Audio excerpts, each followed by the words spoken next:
You're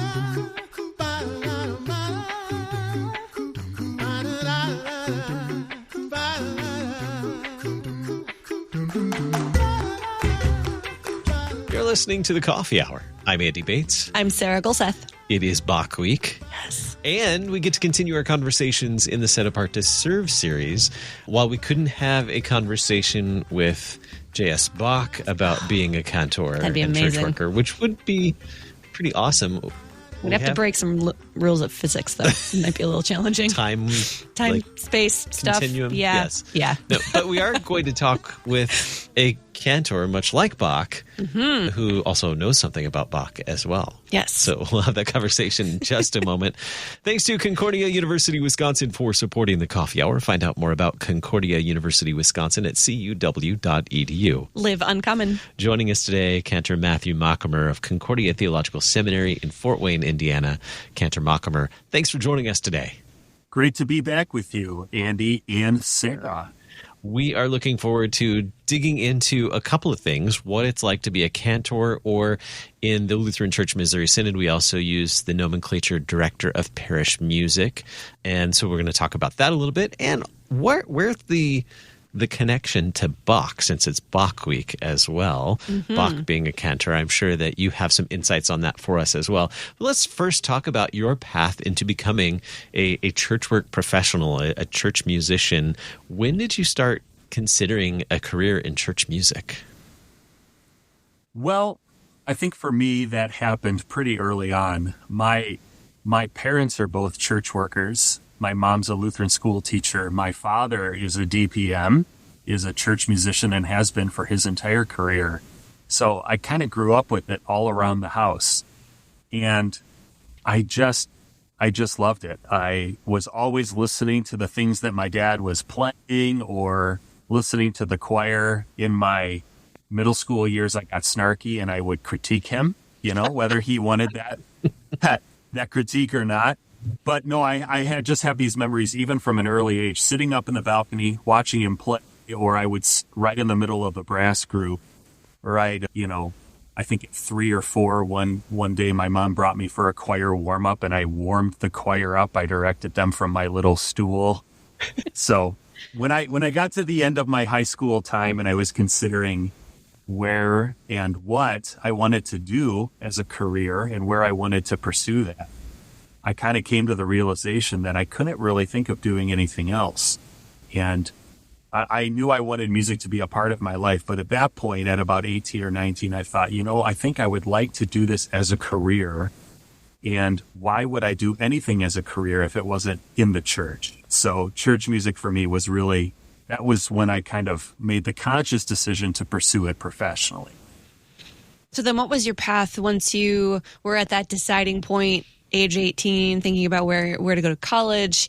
How did you actually pursue that? What was your path then? Yeah, that's a good question, because there are a couple of ways into that. For me, I wanted to kind of go all the way and kind of take away any roadblocks to serving as a church musician, no matter what kind of Lutheran church I was serving at. So I went to Concordia, then River Forest, now Chicago.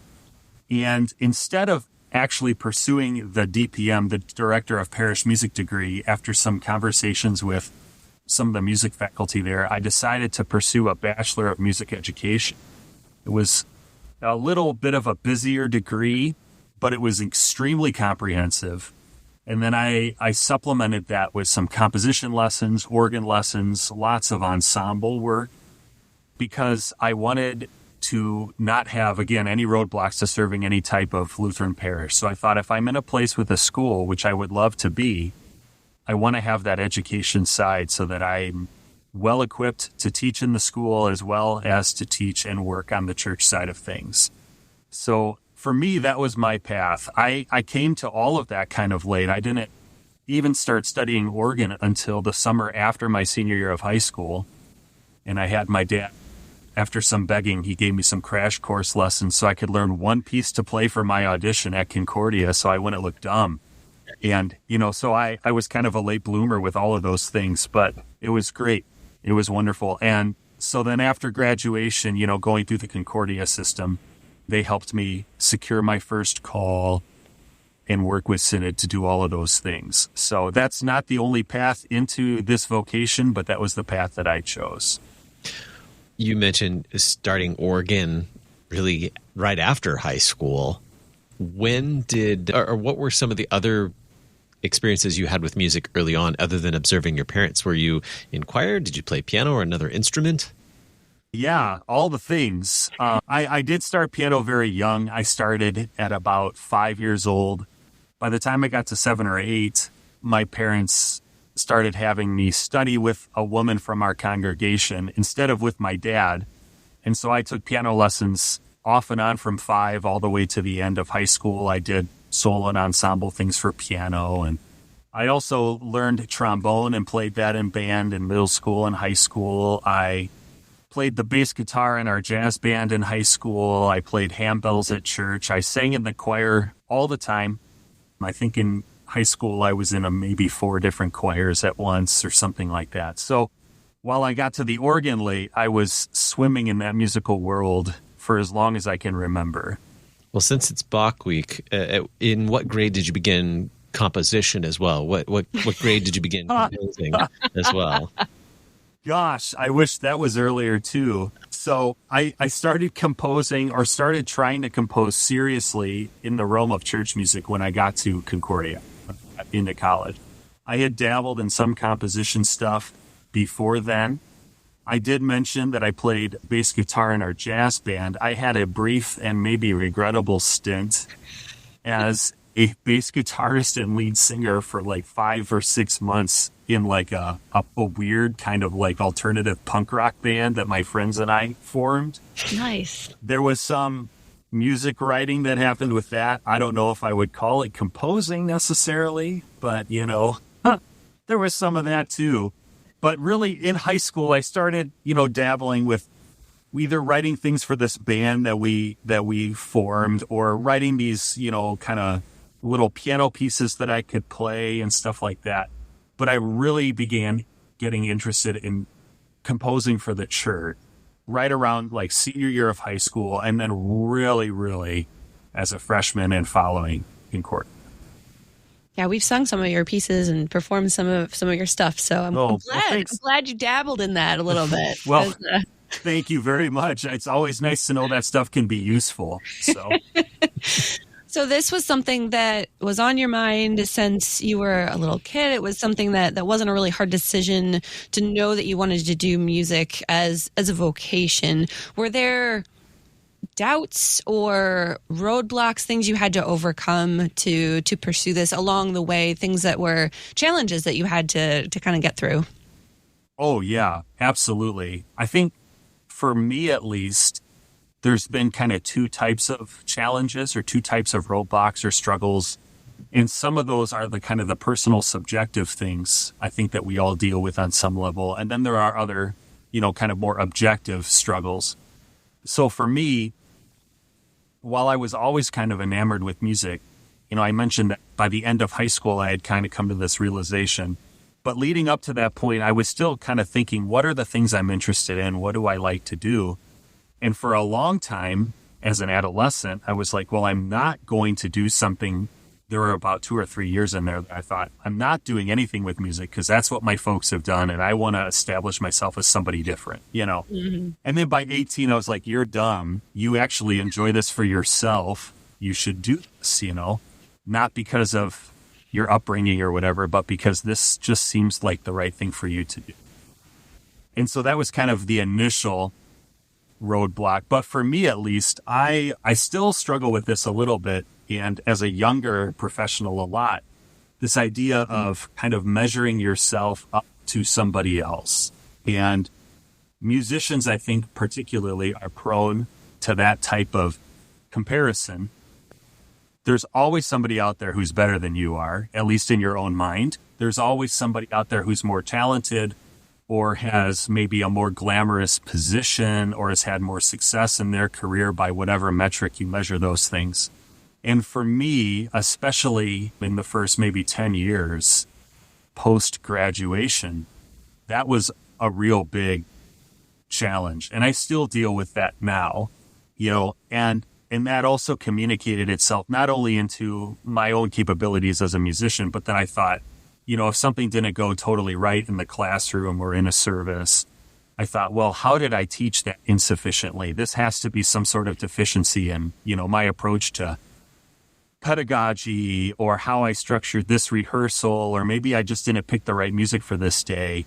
And now I've started to kind of trust my instincts a little more, draw on some of those experiences, but also take, when things don't go right, or I find somebody that's really good X, Y, or Z, and I see that as a sufficiency in myself, take that more as an opportunity to ask questions, get better at something. How can I use this to make it better next time? Or what didn't quite go right here? How can I fix that for next time? And focus more on just making the experience for the people that I'm serving and teaching, or for myself, better, just by learning and taking kind of the subjective comparisons out of that equation. And that's just been so much better.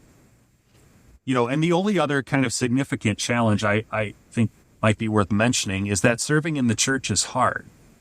And a lot of people who do it are kind of type A perfectionist people, and I'm one of those people. So you have to have that inner battle.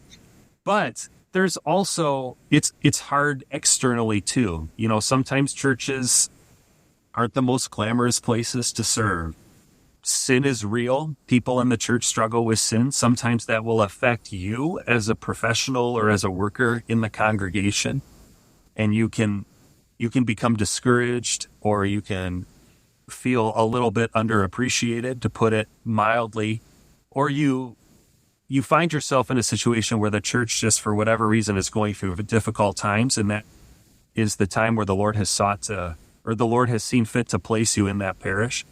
And in all of those opportunities too, that can be a very big struggle. But at the same time, those are the times where the Lord calls us to faithfulness and strength and trust. And I've found when I've had those moments in my own career, that those are also the times where the Lord has been with me the most and has given me the right words to say at the right time, and to continue to serve people, even in the midst of those kind of struggles that the church or individuals may be having in their lives. And so that's a difficult part of it, but that's also one of the most impactful parts, I think, as well. We are continuing our conversation in the Set Apart to Serve series, and it is Bach Week. So we are talking with Kantor Matthew Machemer of Concordia Theological Seminary in Fort Wayne, Indiana. We'll continue the conversation in just a moment. I'm Andy Bates. I'm Sarah Gulseth.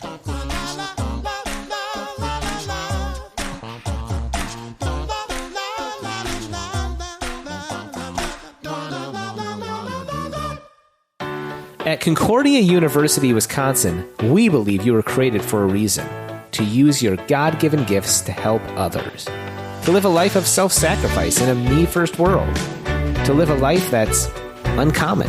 Whether you're taking one of 50-plus online programs or learning with us in person on the shores of Lake Michigan, you'll be equipped to make an uncommon impact. Learn more at cuw.edu. Concordia University, Wisconsin. Live uncommon.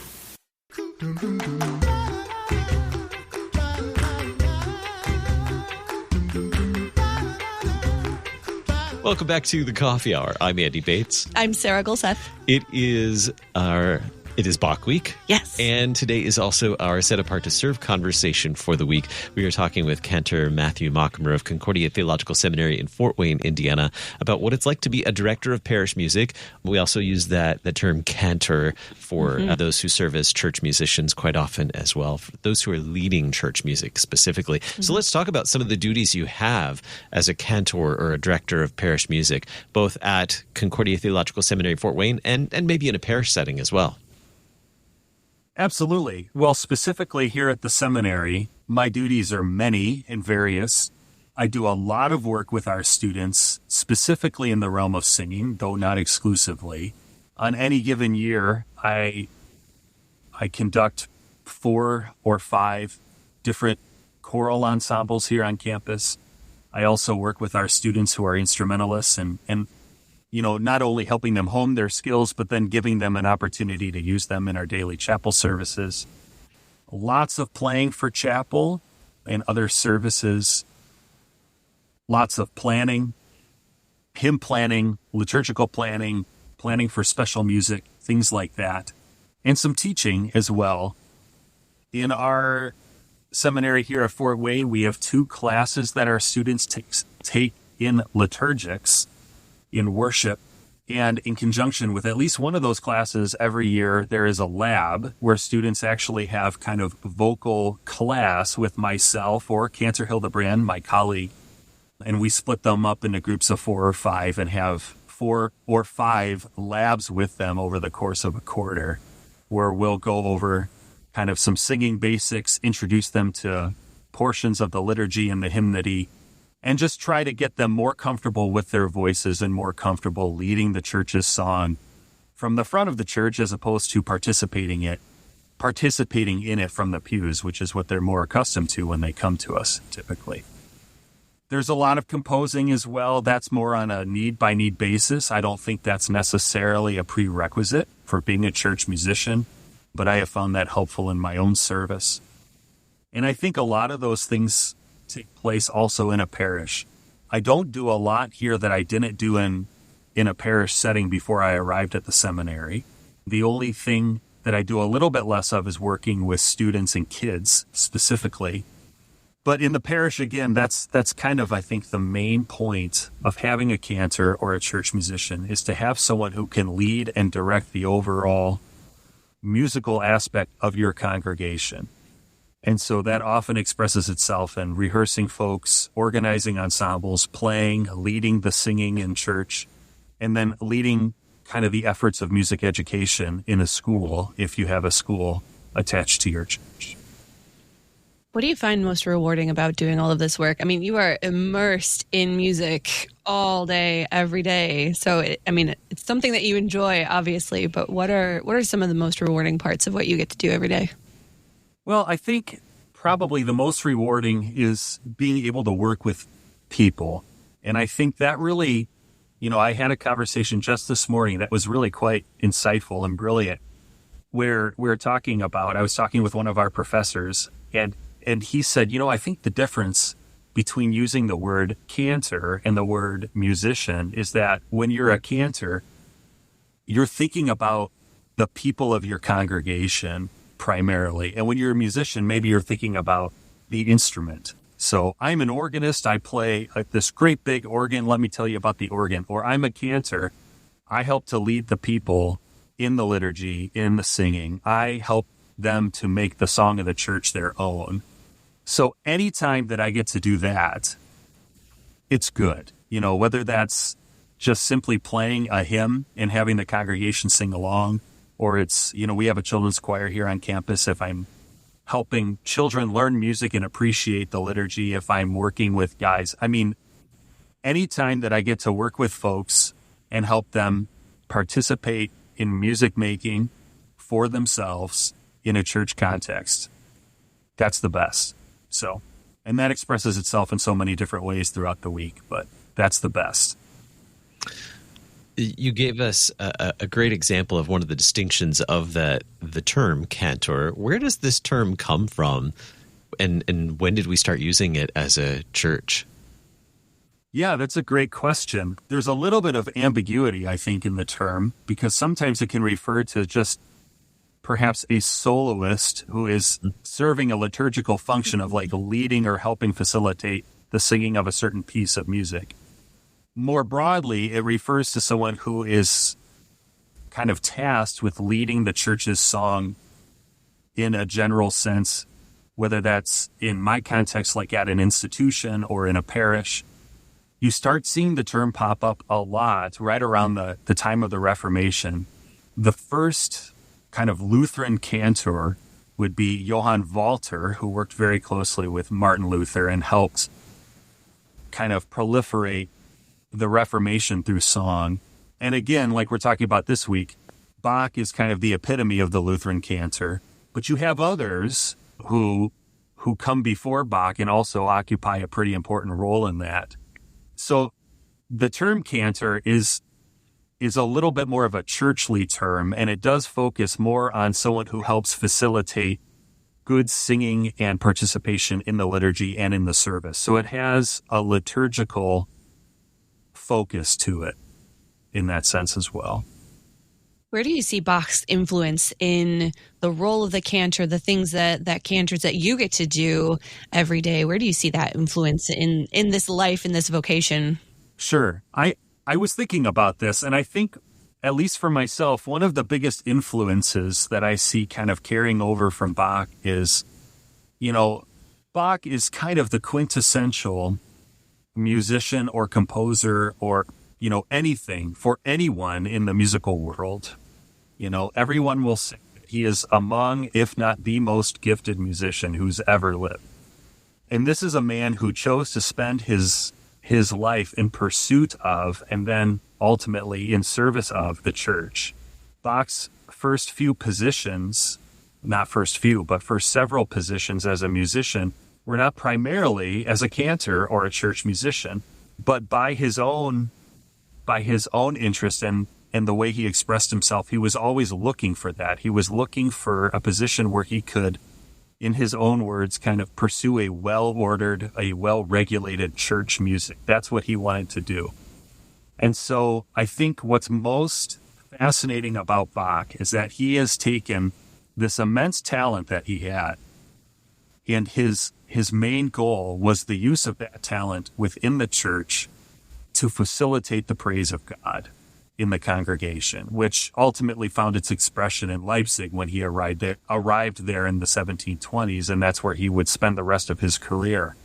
And so, for me at least, I think the most important thing that Bach gives the church's cantors is the realization that the most important thing that you can do with that ability is to use it in service of God and your fellow man in whatever capacity you find yourself. You may not have the type of trained singers that Bach had, or you may not have the compositional ability or the keyboard prowess or something that Bach had, but you take what you have been given and you use it with the people that you have been given to serve in the best possible way. And if you distill Bach's work down, I think that's one of the big things that I would take away from his service. How might your experience as a director of parish music, a cantor, be useful in talking with others about becoming church workers? Obviously, you're at an institution where you get to form church workers all the time. You get to be a part of that formation of church workers. But even outside of the institution and the conversations that you have, or those who might be visiting as prospective students, how does your experience help you talk with them, especially about being future directors of parish music? Absolutely. I'm always struck by the camaraderie, especially when I get a chance to talk with other cantors, other DPMs around the synod.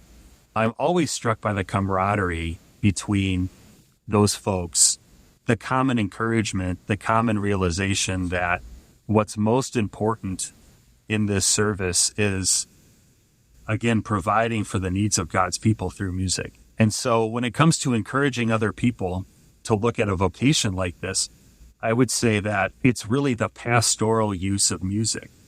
You have a unique opportunity to care for people with tunes, with texts that can speak to them in a way that most things can't. And that's really, I think, what's most fascinating and wonderful about this vocation is that to be a pastoral musician, you get to care for people using the gift of music. And so, it's a hard thing sometimes. It can be challenging. And, as our churches change and adapt to an ever-changing world, that may look different than it looked 20 years ago or 100 years ago or 5 years ago. But the point remains the same. You are given to care for God's people in music. And so that's what I would say to anyone who's considering this. If you feel yourself really drawn to being a musician, but, you find your home in the church, this might be something for you, because you have to put those two things together. You can't simply be a good musician. You have to be a good musician who has a heart for caring for your congregation. But at the same time, that's the best thing I think that you could do with your time. I'm a little biased, but, I don't know what else you would want to do with your time. So. Well, you can learn more about serving as a director of parish music and other ways to serve in the church as well by visiting lcms.org/SAS to learn more about Set Apart to Serve. Our guest today, Kantor Matthew Machemer of Concordia Theological Seminary in Fort Wayne, Indiana. Thank you so much for being our guest today. My pleasure. Thanks for asking. You've been listening to The Coffee Hour. I'm Andy Bates. I'm Sarah Golseth.